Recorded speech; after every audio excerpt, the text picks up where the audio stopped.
चलिए आज हम स्टार्ट करने वाले हैं प्रोसीजर। और प्रोसीजर से मतलब होता है किसी भी कार्य को करने का तरीका। किसी भी कार्य को करने का तरीके से मतलब ये है कि हम डॉटनेट प्रोग्रामिंग में जो प्रोग्रामिंग करते हैं उस कार्य को करने के लिए डॉटनेट दो तरीक़ों का यूज़ करता है। पहला होता है सब रूटीन और दूसरा फंक्शन। किसी भी प्रोग्राम में जब हम कोई प्रोग्रामिंग करते हैं या फिर कोई एप्लीकेशन बनाते हैं या किसी सॉफ्टवेयर को डेवलप करते हैं तो हमारा प्रोग्राम या हमारा एप्लीकेशन जो होता है वो छोटे छोटे भागों में बना होता है और छोटे छोटे भाग मिलकर पूरा एक पार्ट या पूरा एक एप्लीकेशन बनाते हैं। तो VB.NET में प्रोग्राम को स्मॉल सेगमेंट में बांटा जाता है और ये छोटे छोटे स्मॉल सेगमेंट ही क्या कहलाते हैं, प्रोसीजर कहलाते हैं। तो किसी कंट्रोल के इवेंट पर कोडिंग करने के लिए, हर एक कंट्रोल के इवेंट पर कोडिंग करने के लिए इवेंट हैंडलर यूज़ होते हैं और ये इवेंट हैंडलर सब रूटीन कहलाते हैं। अब यहाँ पर प्रोसीजर के अंतर्गत VB.NET में दो प्रकार के प्रोसीजर का यूज़ किया जाता है। पहला है सब रूटीन और दूसरा फंक्शन। सब रूटीन वो सब रूटीन होते हैं जो किसी टास्क को परफॉर्म करते हैं। मतलब ये कि जब आप इसके अंतर्गत किसी प्रकार की प्रोग्रामिंग करते हैं या किसी प्रकार की कोडिंग करते हैं तो सब रूटीन उस टास्क को परफॉर्म करता है और किसी प्रकार का रिजल्ट रिटर्न नहीं करता। जबकि फंक्शन जो होते हैं, फंक्शन से मतलब होता है किसी भी प्रकार का कार्यक्रम, और कार्यक्रम से मतलब ये है कि एक ऐसा कार्यक्रम जो बहुत सारे छोटे छोटे कार्यों से मिलकर बना होता है। मतलब बहुत सारे छोटे छोटे स्टेटमेंट का ग्रुप क्या कहलाता है, फंक्शन कहलाता है। और किसी फंक्शन को करने के लिए हमें बहुत सारे छोटे छोटे स्टेटमेंट बनाने होते हैं। उन बहुत सारे छोटे छोटे स्टेटमेंट को जब एक साथ एक स्थान पर कॉल करवाया जाता है तो वो फंक्शन के रूप में होता है।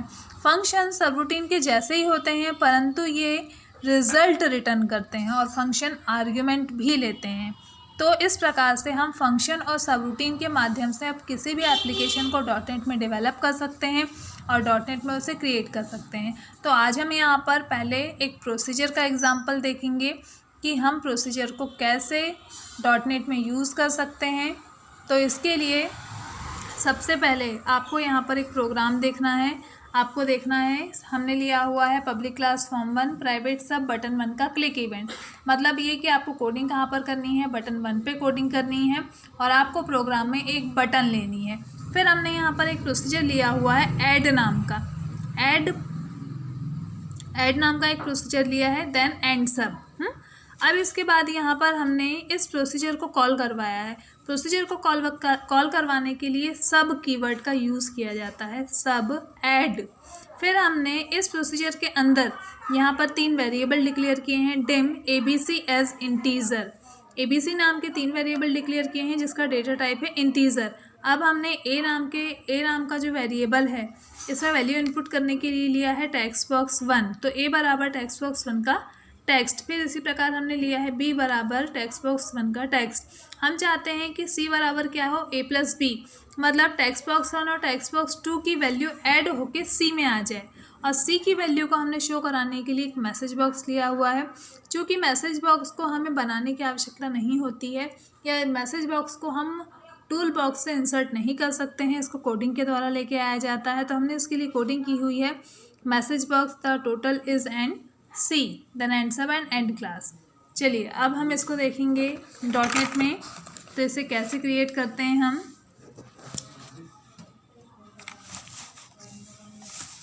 इसके लिए सबसे पहले हम प्रोग्राम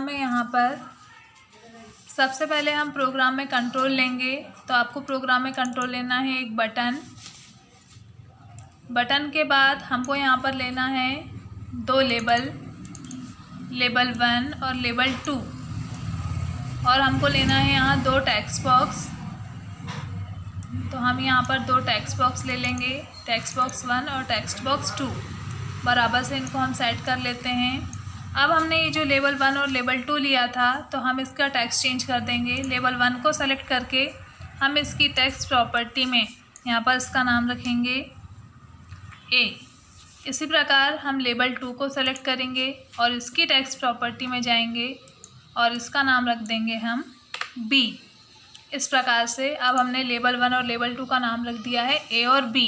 अब हमको कोडिंग करनी है बटन 1 पे, तो हम बटन 1 पे डबल क्लिक करेंगे तो आपको यहाँ दिखाई देगा पब्लिक क्लास फॉर्म 1 प्राइवेट सब बटन 1 का क्लिक इवेंट।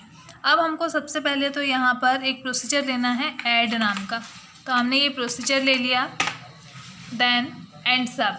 अब इसके बाद आपको यहाँ पर आपके प्रोसीजर को कॉल करवाना है, क्योंकि प्रोसीजर को एग्जीक्यूट करवाने के लिए हमें प्रोसीजर को कॉल कराना होता है, और प्रोसीजर को कॉल कराने के लिए हम सब कीवर्ड का यूज़ करते हैं, सब ऐड। इसके बाद हम यहाँ पर वेरिएबल डिक्लेयर करेंगे डिम ABC एज इंटीजर। अब ए की वैल्यू इनपुट करने के लिए हमने टेक्स्ट बॉक्स 1 लिया हुआ है, तो ए बराबर टेक्स्ट बॉक्स 1 का टेक्स्ट। इसी प्रकार बी बराबर टेक्स्ट बॉक्स 2 का टेक्स्ट। अब हम चाहते हैं सी बराबर ए प्लस बी हो, तो हमने यहाँ दिया सी बराबर ए प्लस बी। अब जो सी की वैल्यू है जो ए और बी को प्लस होके आएगी, इस वैल्यू को शो कराने के लिए हमने यहाँ लिया है मैसेज बॉक्स और ब्रैकेट में हम एक मैसेज देंगे। इस मैसेज को हमें इन्वर्टेड कॉमा के अंदर देना है, द टोटल इज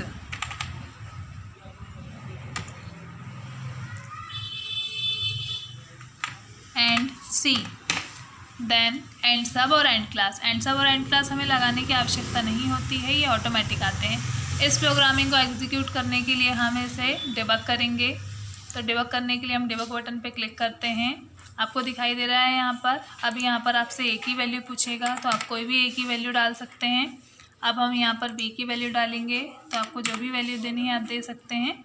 और जैसे ही हम बटन 1 पे क्लिक करेंगे तो इसका टोटल यहाँ पर मैसेज बॉक्स में शो हो जाएगा। आप इसको ओके कर सकते हैं। वैल्यू को दोबारा चेंज करके हम चेक कर सकते हैं। आप कोई भी वैल्यू डाल के इसको ए और बी की वैल्यू को ऐड करवा सकते हैं इस प्रकार से। तो ये है आपका प्रोसीजर, आगे हम कल देखेंगे।